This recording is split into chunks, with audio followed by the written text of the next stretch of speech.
Hey everybody, welcome back to the Fantasy Football Databank. This is your host, Bobby Lamarco, the Fantasy Football X Factor. So a couple things we're going to touch on today is key injuries that are going to impact Week 3. Also going to touch on some of the metrics we're using for figuring out which are the best matchups for running backs and wide receivers. Just to give you a quick glimpse of what that is, we're using adjusted line yards and success rate with Football Outsiders, DVOA, to figure out which have the best matchups heading into this week for the ground game. And for the receiving game, I looked at slot versus wide statistics for both wide receivers, and I also looked at inline versus slot for tight ends to see which matchups are key for each individual team and where we can exploit some matchups this week. So check out the Fantasy Football Databank. We're just going to roll right into it on YouTube. So go check out the full clip. But let's start right now. So the New York Giants versus the San Francisco 49ers.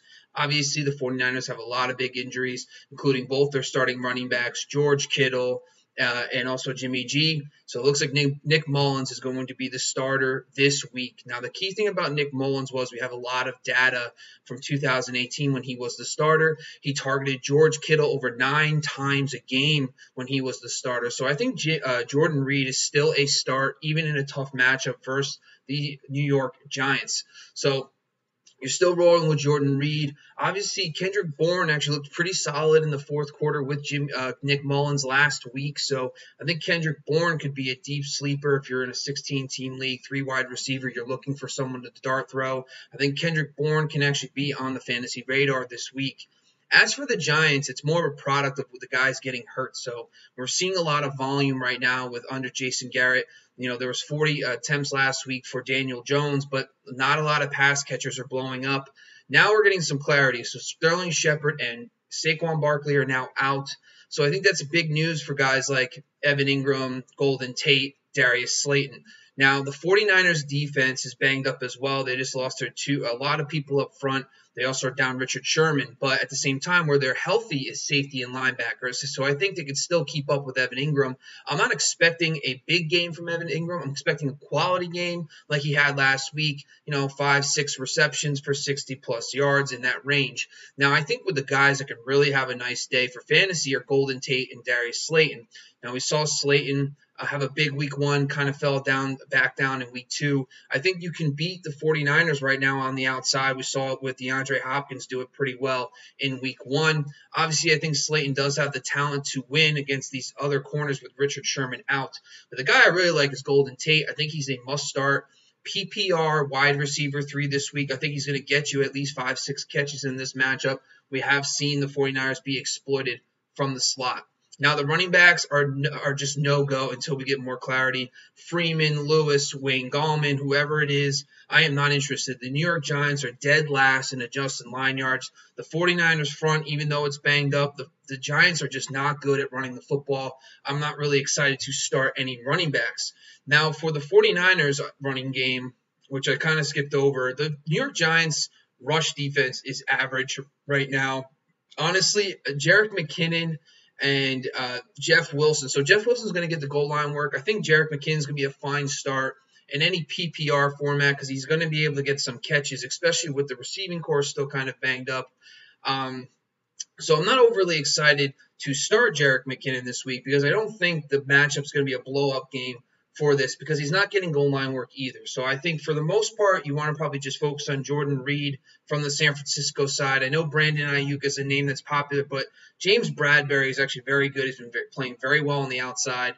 Giants haven't been giving up that many points to outside wide receivers, so I wouldn't necessarily just jump on Brandon Ayuk. So I think it's really just Jordan Reed from that matchup. I wouldn't overthink it too much because of the way Nick Mullins has targeted the tight end. On the Giants side, I think it's Golden Tate and Darius Slayton are going to be your starts this week, and we can move on from there. Let's talk about the Cleveland Browns and the Washington Redskins. Now, first, injuries for the Browns. You're looking at a very banged-up secondary. You're looking at no Denzel Ward potentially. Greedy Williams is still out. So I think you're firing up Terry McLaurin with confidence this week. Now, for the other positions, I do love Logan Thomas. Right now the Cleveland Browns are just getting absolutely dominated by tight ends. This includes Drew Sample and C.J. Uzomah, and also includes Mark Andrews in week 1. So I think you're loading up on Logan Thomas and Terry McLaurin. Now, for the ground game piece, I do like Antonio Gibson season long. I think he is a buy. This week, I'm not that high on him. The Cleveland Browns have actually been very good against running backs this season, have really shut down the run game. So I'm not too excited for Antonio Gibson in this specific game, but I think overall you can buy him in fantasy. So this week from the Redskins side, the Washington football team side, it's going to be Logan Thomas and Terry McLaurin are pretty much must starts because of the injuries in the secondary. Now for the other side of the football, I will talk about the Browns. I think last week they only had 24 dropbacks. They did not throw a lot. I think Jarvis Landry has a nice week this week. He bounces back against the Washington football team. So I think Jarvis Landry is a start. I think Odell Beckham is a start in this matchup as well. I think outside of those two guys, I think Austin Hooper, you're not really worried about him. He's not getting the targets you need for him to be a sustainable fantasy asset. So I think really the good news is from a fantasy standpoint, they're really funneling in the targets to those two guys. Now, for me, I know a lot of people are excited about Kareem Hunt. He's had two really big weeks, but to keep in mind, both those games were blowouts. The game they were up big against the Cincinnati Bengals, they did not use Nick Chubb in the fourth quarter. I think this game is more competitive. I think Nick Chubb is fine, but the Washington football team's run defense is very good. They have a very strong off defensive line. I think where you beat them is in the pass game. So I think this is going to be an interesting game for the wide receivers, Logan Thomas, etc. I think the ground games are going to be controlled, but you got to roll with Nick Chubb. He's going to be good. And I think Kareem Hunt, I'll probably be wrong for this. I'm sitting Kareem Hunt. I think that you're banking on a touchdown from him this week, which is possible. At the same time, he's been getting all his one-third of his production is coming in the fourth quarter of down multiple scores or up multiple scores. So that's not a fantasy success. I think if you could trade Kareem Hunt right now, maybe package him with a wide receiver too and go get a guy like Derrick Henry or even Kenyon Drake, I would definitely do that. Next game we're going to talk about is the Eagles versus the Bengals. A lot of excitement in this game because the Bengals are a very fast-paced team. They throw a lot. The Eagles, on the other hand, under Doug Peterson, has also been struggling a little bit on offense. So I think this could be a get-right game for the Eagles because of the way the Bengals have struggled, plus their injuries. So let's talk about the injuries to the Eagles first. No Jalen Reagor, no Alshon, of course, and both guards on the interior are out for the Eagles, which would be alarming if the defensive tackles for the Bengals weren't hurt as well. So I think it's a wash. We saw Nick Chubb dominate this week. You're obviously rolling with Miles Sanders. That's no joke. You go for it.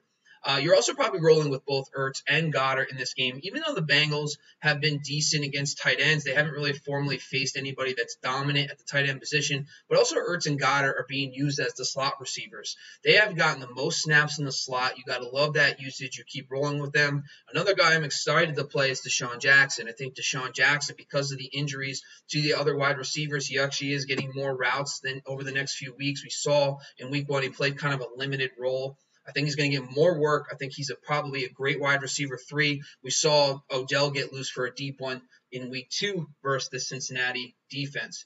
Now, obviously for the Bengals side, a lot of injuries up front. No Geno Atkins, no Mike Daniels.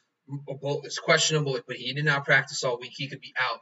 Now, C.J. Uzomah is out as well. So I think Drew Sample is kind of the dark horse sleeper darling. I think he might get overlooked this week because there's so many tight ends that are streamer worthy. And I think right now the Philadelphia Eagles, their weakness is against tight ends. They do have Darius Slay to slow down A.J. Green, Tyler Boyd in the slot. They haven't allowed a bunch of slot production to slot receivers, even though I lean Boyd over A.J. Green. When I was looking at the actual slot data, the Eagles have been very good in the slot. So it's interesting. I could see this being a decent game for a guy like Drew Sample at a necessity.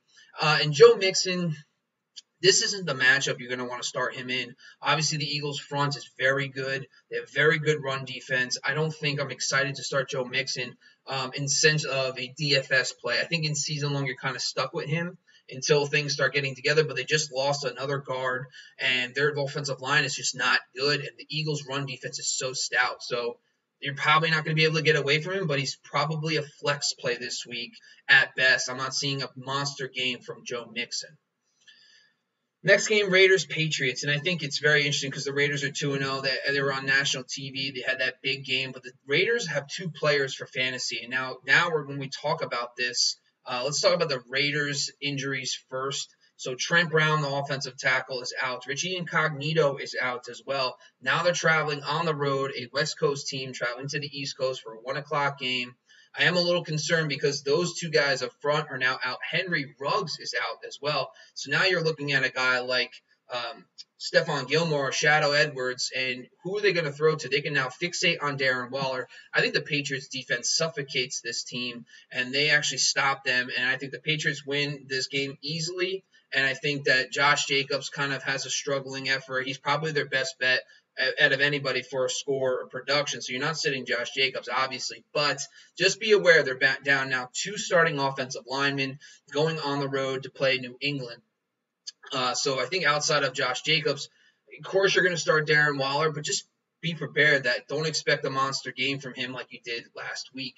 On the Patriots side, the injuries of David Andrews, their center, is out, but we've seen the Patriots kind of mishmash their offensive line constantly. I think the interesting one is James White is out. So Cam Newton, to me, is a start, obviously. With James White being out, I like Sony Michel this week for a score. I just think that he's going to be a necessity. I think he's going to get a lot of touches. I think he's going to get you about 15 carries in this game. I just think the way the game flow is going to go and how the weakness of the Oakland run defense, I think Sony Michel could be a startable asset in standard leagues. I think Rex Burkhead is an interesting play with Sony Michel out. The Raiders are not really that great covering pass-catching running backs, so Rex Burkhead could be on the PPR radar as in this game. I think you're rolling with Julian Edelman because he's getting that elite target share, but I think N'Keal Harry is a start as well, so I'm kind of excited for pretty much all the Patriots. Cam Newton, fire him up. Sony Michel is a standard league RB3/flex. I think Rex Burkhead on the flip side is a PPR running back 3. I think Julian Edelman continues in your lineups, and I think N'Keal Harry could be a wide receiver 3/flex in this matchup. All right. Bears Falcons. So really the Bears are pretty healthy. There's no injuries to really report. But let's talk about Allen Robinson. So the Atlanta Falcons secondary has been beat with outside wide receivers. I really do like Allen Robinson this week because of game flow. I think the 2-0 Bears traveling to Atlanta, a lot of people are just going to look at the records. I think Atlanta is going to have a big game in this one. I think when you're looking at it, I like Allen Robinson. I'm banking on the game flow. I think he has a bounce back week. I think you put him in your DFS lineups. Now, the player I want outside of that, obviously, is going to be David Montgomery. I think he has a solid game. Again, he looks to be the true workhorse. He's actually running a similar amount of routes as Tariq Cohen, so now he's getting that passing game work. I think that kind of makes him matchup proof. Hopefully the game doesn't get completely out of hand, but we have seen that the Bears continue to use David Montgomery in the pass game. I think that gives him a nice, safe floor. I think you keep rolling with David Montgomery in season long. The guy that's a streamer is Jimmy Graham. Whether you like it or not, he's second on the team in routes run. He's getting a lot of work in the red zone. So I think Jimmy Graham, in my opinion, could be started this week against the Atlanta Falcons defense that has not looked great against the tight end. So I think Jimmy Graham is on your streamer radar.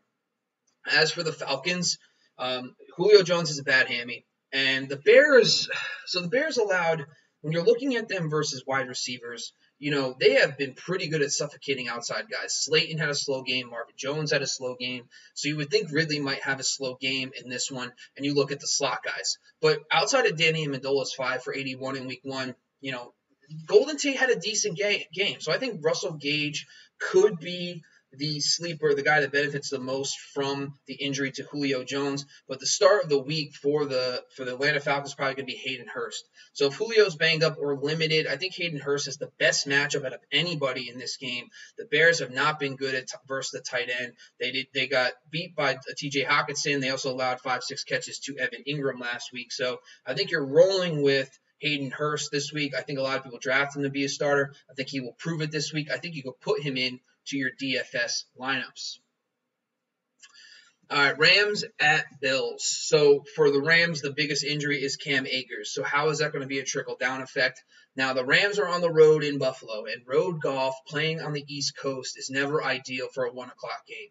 And I don't think Goff's going to go into Buffalo and just torch them, because there really isn't many notable defensive injuries for the Bills. Last week, they were down 2 linebackers, which resulted in a big game from Mike Gesicki. Now, they still have one of them banged up, and one looks to be returning, so that it will be interesting. But from an offensive standpoint for the Rams, I think you're really looking at Malcolm Brown. I think he's going to be your lead horse. I think Darrell Henderson is going to be sprinkled in pass-catching situations if Malcolm Brown can't because of his hurt finger. I'm interested to see if he can pass pro, because his fingers are banged up, he's got to put his hands on people. It'll be interesting if that affects him in the game. So I think right now it's a little jumbled. I lean Brown over Henderson because the veteran and because he's trustworthy. I think when you look at the Bills, the way you beat them is in the slot versus wide. So really, it's going to be Cooper Kupp is the guy you lean to, but I do want to say that Woods has played a lot of slot snaps. It's actually only 7 snaps through 2 weeks difference between Kupp and Woods. They're bouncing in and out. I think overall, both these guys, Woods and Kupp, you're not going to sit them, but I'm not expecting a monster game. I think you're probably looking at 5 for 60 for both these guys, hoping to God one of them gets in the end zone. But I think Tyler Higbee is the start for the game of the Rams. I think he has the biggest and best matchup. He's the best matchup and the biggest game of these guys. I think Tyler Higbee's a must start. I think Malcolm Brown can sneak into the end zone. I know he's always good for a rushing touchdown. He's probably 50-50 each week. So I think you could see Malcolm Brown getting in. I think Kupp and Woods, you fade them in DFS, but you could start them in season long, but I'm just not excited for either of their matchups. On the Bills side, Zach Moss is hurt. That's Devin Singletary's door for this. This is it. Like, this is the moment where if you drafted Singletary in the 5th round, you're starting Devin Singletary. No Zach Moss. You got to start him. The matchup is okay. The matchup is good enough to where Devin Singletary needs to be in your lineups because there is no Zach Moss. Now, Dawson Knox also got a concussion last week. He's going to be out. That kind of raises the floor of this team, but the way the secondary for the Rams has been their strength. They have shut down pretty much everybody across the board. That no one's had a monster game. Obviously, Cooper and Lamb had decent games in week 1, but overall, there wasn't anything special about their week 2 performance when they played the Eagles. I mean, Deshaun Jackson and Amari Cooper are probably the 2 best that we've seen so far. So I think you're probably firing up Stephon Diggs. I'm really interested to see how it works when they actually face a good defense. So Byron Jones got hurt last week, and there was no secondary for the Dolphins if they lose Byron Jones. Then in week 1, they played the Jets. So I think this is the first time we're going to see Jalen Ramsey in solid secondary facing this Bills passing game offense. So is it going to be Stephon Diggs that gets hurt or John Brown? I lean on Diggs, the talent, so I'm playing Diggs, fading John Brown in this game could backfire, but Diggs is going to see a lot of Jalen Ramsey. So we'll see how that goes. I just think overall that neither of the passing game weapons to me are must starts. I think Josh Allen's going to always have a nice day because he runs the football, but this is their first true test. So if you're riding high on all the Bills pass catchers, keep playing them in season long, fade them in DFS, and then a guy I like the most out of the Bills is going to be Devin Singletary. I think he gets a lot of work in this game. I think he's the one that has the best fantasy day outside of Josh Allen in week 3. Next game, Texans versus the Steelers. I think you can kind of view the Texans the same as you did the last week versus the Baltimore Ravens. The biggest caveat for the Texans offense is Will Fuller's back. Now, Will Fuller did not play in week 2. That's led to Brandon Cooks' nice day. I think I'm a little worried. You can beat the Steelers with speed, but now it's who's it going to be? Is it going to be Fuller or is it going to be Cooks? That's a headache. I just don't know. I liked it when Fuller was out because Cooks played well. If Fuller continues to stay limited or get out, Cooks can really be a true asset. The problem is if they're splitting work against a good defense, I'm not overly excited to figure out who that's going to be this week, so I'm kind of fading both of those receivers. I do not like David Johnson. He has one of the worst ground game matchups, according to Football Outsiders DVOA. He has one of the worst ground game matchups of the week. I'm fading David Johnson. I think he can be viewed exactly the way he was last week against the Baltimore Ravens. The guy I like actually is Jordan Akins. Akins is getting a lot of run. He's running a lot of routes. The targets are not necessarily there just yet, but he had a lot of catches last week. He had a very productive day against the Ravens because they have good corners. Similar situation to the Steelers. I think Jordan Akins is the streamer of the week at the tight end position. Obviously, tip the cap to Logan Thomas, but outside of him, I really like Jordan Akins. I think you could put him in your DFS lineup and win some money with Jordan Akins. All right, so the Steelers, let's look at them right now. I'm pretty excited. When you look at them, the best part is they're getting their Pro Bowl guard back, David DeCastro. So David DeCastro is back. That's going to be a boost for this offense across the board. I think that you're rolling with James Conner in this matchup. I'm excited for him to build on a strong week 2. You're rolling with him across the board. Big Ben at home, must-start player. I think he's always good at home. I think the Texans secondary has surprisingly been okay. They didn't really – Lamar Jackson didn't throw a lot last week. They kind of had a pretty good game on the ground, so they didn't need a lot of Lamar Jackson. But I think the biggest thing is they have been pretty good at holding wide receivers. I think Juju and Deontay Johnson have proven to get enough of the target share. They have dominating targets versus James Washington and Chase Claypool. I think a lot of the focus is on Juju and Deontay, making them constant wide receiver threes, even when the matchup might not say it's a great matchup, but I think you're going to continue to play them. I just wouldn't play them in DFS. Keep rolling with them in season long. But I think really this game is going to be about James Conner, David Casher coming back, and I like Jordan Akins on the other side as the sleeper of the matchup. All right, so the next game is the Vikings and the Titans, and this is one of my favorite sleeper games of the week. I think this is a lot of fantasy goodness in this matchup. So the Titans are very banged up in the secondary. Let's talk about their injuries first. So they right now are without Adoree Jackson, their top corner, and they just lost their slot corner, Chris Jackson. So from a slot perspective, I think really when you're looking at the defensive injuries, for the Titans, I really do like Kirk Cousins and company to kind of get bounced back a little bit. I think Adam Thielen is a start of the week. I think you put him in your DFS lineups. I think he's going to have a big game against Jonathan Joseph and Malcolm Butler, two veterans, but towards the end of their careers, especially for Jonathan Joseph. The guy I do like as a sleeper for the Vikings, of course, is Justin Jefferson. Now, Justin Jefferson is taking over as the primary slot guy. Him and Bisbee Johnson are kind of bouncing back and forth to see who jostles for that number 2 role. But I like Justin Jefferson. I think he's going to start to emerge. But also the tight ends have not produced anything in this offense. So I'm interested to see what happens with Justin Jefferson this week. I'll be watching him. I think he's a great player prop. I think it's like 2.5 receptions. I think he gets that this week. I think Justin Jefferson could be a sleeper in PPR if you're desperate for a wide receiver 3. Of course, the running backs I really don't need to get into. You're starting Dalvin Cook. You're starting Derrick Henry. They're both probably going to have very good games. On the Titans side, it's actually interesting because the injuries are even worse for the Vikings secondary. They're down 2 starting corners, including slot corner Mike Humphries. They just lost their edge rusher Anthony Barr. So the Vikings are very banged up. I think Ryan Tannehill could have a really nice day even without A.J. Brown. Now, the truth is with the Vikings defense, they're much tougher versus tight ends than they are wide receivers. So I think Corey Davis and Adam Humphries are the starts of this game. I think Adam Humphries could have a very similar game like he did last week. I think you keep rolling with Adam Humphries, especially in any PPR formats. And I really do like Corey Davis without A.J. Brown and the injuries, two of the 3 injuries to the secondary for the Vikings. So I think Ryan Tannehill start. I think Corey Davis and Adam Humphries are the starts over Jonnu Smith. And as for the Vikings, I like Adam Thielen, Dalvin Cook, and of course Justin Jefferson I think is my sleeper on the Vikings side. All right, next game, Panthers versus the Chargers. So really this game is going to come down to injuries for the Panthers' run defense has been atrocious. I think Austin Eckler, to me, let's talk about the Chargers' offense first. I guess that's fine. So really when it comes down to, I think Austin Eckler has a big game this week against the very vulnerable Panthers' run defense. You know, the offensive line has been a little banged up for the Chargers. They did lose their center again, but I think Austin Eckler really seizes the day and dominates in this game with the rookie at quarterback. The other guy I do like, though, is because the Panthers have been surprisingly good against tight ends. I do like Keenan Allen in this game with Justin Herbert now playing quarterback. I think Keenan Allen actually has a nice bounce back game. We have seen the Panthers are more vulnerable to slot wide receivers over the first 2 weeks. So I think Keenan Allen and Austin Eckler are the 2 guys I'm leaning towards in this matchup versus the Panthers. On the opposite side, the Chargers are actually kind of banged up front. So I'm interested in Mike Davis because Mike Davis is actually a decent running back. 2 years ago, he was very, very productive when he got the touches with Seattle. And I think that he could be a very valuable player this week against the LA Chargers. You know, Melvin Ingram is banged up.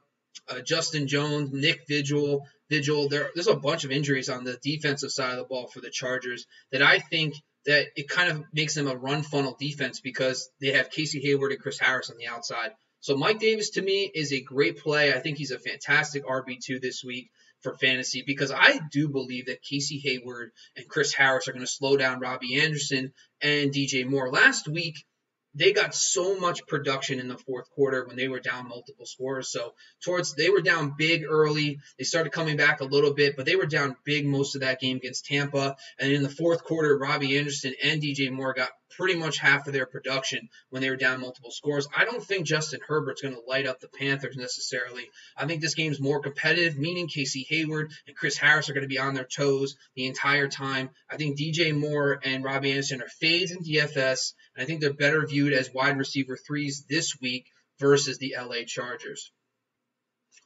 Next matchup we're going to talk about is the Jets and the Colts. And obviously, I think for me, let's talk about the injuries for the Jets. So right off the bat, Jamison Crowder, Brashard Perriman are out, and George Fant, their right tackle. So that is going to be a little bit of a dang start for this game. I think it's the Colts defense.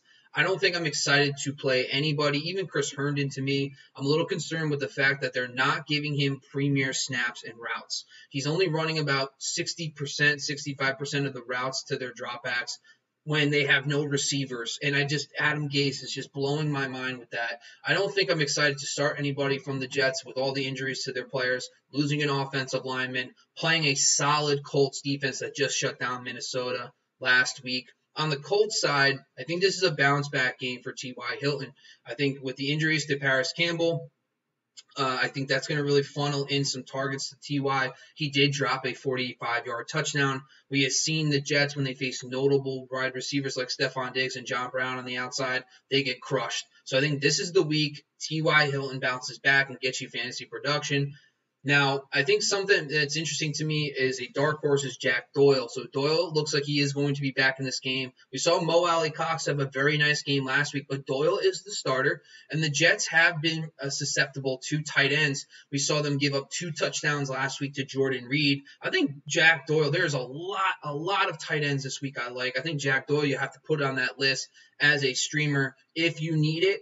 And then finally, the running backs. I think Nyheim Hines got completely game scripted out last week. We saw that the Colts dominated the Minnesota Vikings. There was no need for Nyheim Hines. This could happen again. I'll admit that. They could definitely do the same exact thing to the Jets. So you're definitely starting Jonathan Taylor. You don't need me to tell you that. I think Nyheim Hines, for me, if anybody dropped him, go get him. Put him on your bench. If anybody right now is willing to part ways, you probably can get Nyheim Hines for the cheap. Because once these games start being more competitive, you're going to see more games like Nyheim Hines had in week 1. So this week, I get it. The game script is going to probably be tougher. I think you're still rolling with Jonathan Taylor, Jack Doyle, and T.Y. Hilton in this matchup. And I think from the Jets side, I think it's really just the Colts defense. All right, so Seahawks versus the Cowboys. Now, this game is going to be awesome. It's fireworks. I think you're pretty much going to just start everybody on the Cowboys side, even though they're banged up with Tice on their two right tackle and left tackle are both banged up. But I think you're just firing them up. I think Seattle has been getting torched. So I think Michael Gallup, I think Amari Cooper, I think you put in CeeDee Lamb. I even think the tight end, Dalton Schultz. If the game flow is like it was last week, you got to keep in mind the Cowboys were down huge and they threw a bunch last week. So I think from my perspective, I still fixate on the 3 wide receivers. I think those are the 3 guys you want. I want all of them in my lineups if you can get them in there. As for the other side, it's interesting because the top corners, 2 top corners for the Cowboys are out. So you're rolling with Tyler Lockett. You're rolling with DK Metcalf. You're rolling with Chris Carson and Zeke Elliott. You don't need me to tell you that. And I think Greg Olsen is on the sleeper radar. I think Philip Dorsett injury last week, David Moore got that long touchdown, but Greg Olsen's the one that's getting the routes. So I think Greg Olsen, to me, could be a sleeper this week in a much better matchup versus the Dallas Cowboys versus the tight end. So I think Greg Olsen, once again, another sleeper tight end. If you're in a deeper league, 16-team league, I think you can use Greg Olsen as well. But pretty much you're firing up Russell, firing up Dak. I think in DFS you load up on these guys as well because this game could be fireworks, especially with the injuries to the Cowboys secondary. All right, Lions versus the Cardinals. This is another exciting game for the Cardinals. I think, with the injuries let's talk about the injuries to the Detroit Lions. They already lost slot corner Justin Coleman. They lost Desmond Trufant as well to a hamstring injury. So they're down 2 corners. I think you're going to keep eating with DeAndre Hopkins. He might even be worth paying up for in DFS. So that's just something worth noting. I think you're going to keep rolling with him because of the Christian Kirk injury. So Christian Kirk is out. So who's the number 2? I think Larry Fitzgerald could be a solid wide receiver 3 in PPR leagues. And I think Dan Arnold could be the one that benefits the most from Christian Kirk being out. Dan Arnold is running pretty much similar routes to Christian Kirk was. He does have 5 targets through 2 weeks, which is not much, but I think the matchup versus Detroit, he could definitely get it done. I think if you're desperate, it seems like every tight end is great, but I think in this matchup, you're really focused on Hopkins. You're really focused on Larry Fitzgerald, and Kenyon Drake is probably one of my top 3 starts of the week. He's in my DFS lineup. I think he completely smashes this week. I think he's a must-start player. On the other side, it really comes down to it's tough because Kenny Golladay is coming back potentially in this game. He's going to see a lot of Patrick Peterson. Patrick Peterson held Kenny Golladay the last time they faced each other to 2 catches for 5 yards. Now you factor in the hamstring injury for Kenny Golladay. I'm not convinced that Kenny Golladay is a start this week. I'm fading him. I think that helps Marvin Jones a little bit. Marvin Jones could have a better, easier matchup versus Drake Kirkpatrick. And so I think that could be something you look at from Marvin Jones staying away from Patrick Peterson if Kenny Golladay plays. I think Amendola kind of showed us in week 1 that he does have some PPR floor, but I'm not overly excited. I think the one guy I probably would consider starting, and listen, I think the Detroit Lions are going to run the football okay against the Arizona Cardinals, but the problem is it's Carrion, it's AP, it's Swift, and it's a 3-man rotation. So I think it's better to have these guys on your bench. See if one of them emerges, because AP looked good, and AP continues to look good on the ground, but he's now splitting work with Carrion. So I don't think AP's a drop yet. I think you continue to monitor the situation. I think they're going to look good on the ground, but it's difficult to pick who. I think game flow until otherwise said so. I think DeAndre Swift in PPR leagues needs to be in your lineups. He got 5 receptions last week. He's continued to look good in the pass game. He did have some bad drops in week 1, but I'm going to stick with the young kid. I think in this matchup against a good Cardinals offense that runs a lot of plays, I think you're going to get a lot of volume, and I think Swift can get you 4 or 5 catches again. Next matchup's the Bucs versus the Broncos. And the Broncos are banged up in the secondary. They lost to A.J. Boye. They have been getting beat up by outside wide receivers. So I think really for me, I love Mike Evans in this matchup. With no A.J. Boye, they don't have the talent on the outside to keep up with Mike Evans. I think Tom Brady, to me, this is a make or break it week if you're a fantasy guy. I love Tom Brady, but we can't make excuses. There's no banged up Mike Evans in week 1. No Chris Godwin in week 2. Now he's got them both back. It's go time. So I think Brady's a start. I think Chris Godwin, even in a tougher matchup, the Denver Broncos have been very tough against slot wide receivers. I think you're going to start Chris Godwin. The running backs, it's Leonard Fournette for me. I think it's time to start realizing that Fournette was brought in to be the starter. I think Ronald Jones, him fumbling last week is a prime example of why Bruce Arians doesn't like him. I think if you can go acquire Fournette for some reason, go try to do it, because I think for me, it's going to be Fournette time. I think Fournette over Jones. I think Jones might get a start, but you're going to see a lot of Fournette. And I think the sleeper of this game is O.J. Howard. We have seen the Denver Broncos give up some points to the tight end position. Rob Gronkowski is basically a blocker, like he said.